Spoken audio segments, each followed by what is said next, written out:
இப்பெல்லாம் வந்துட்டு காய்கறிகள், பழங்கள்ல நெறைய மருந்து, கெமிக்கல்ஸ் எல்லாம் சேர்க்குறாங்க அப்படின்னு இப்ப நெறைய பேர் பார்த்துட்டீங்கன்னா, நம்ம வீட்ல இருக்கக்கூடிய கொஞ்சம் இடமா இருந்தாலும் பரவால்ல அப்படின்னு, அதுல ஒரு 2 தொட்டி, 3 தொட்டியாவது வச்சு நமக்கு தேவையான காய்கறிகள், கீரைகள், பழங்கள் எல்லாம் வளர்த்து நஞ்சில்லாத உணவுக வந்து சாப்பிட்டு வரோம்.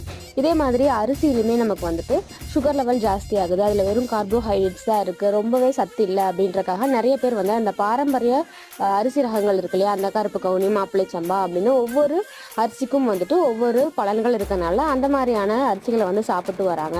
நம்ம மாதிரி இந்த லேசு குர்குரேக்கு பதிலாக நம்ம வந்துட்டு சிறுதானியங்களை செய்யப்பட்ட முறுக்கு, கடலைப்பருப்பு, எள்ளுருண்டை மாதிரியான பொருட்களுக்கும் நம்ம வந்து மாற்றி கொடுக்க ஆரம்பிச்சிட்டோம்.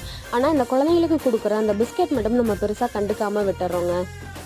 மைதால செய்யப்பட்ட புரோட்டா, ஷவர்மாலாம் எந்த அளவுக்கு தீமையோ அதே மாதிரி அதில் செய்யப்பட்ட பிஸ்கெட்டும் வந்து நமக்கு தீமை தான். இதுக்கு பதிலாக சிறுதானியங்களை செய்யப்பட்ட நிறைய பிஸ்கெட் ரகங்கள் வந்து கிடைக்குது.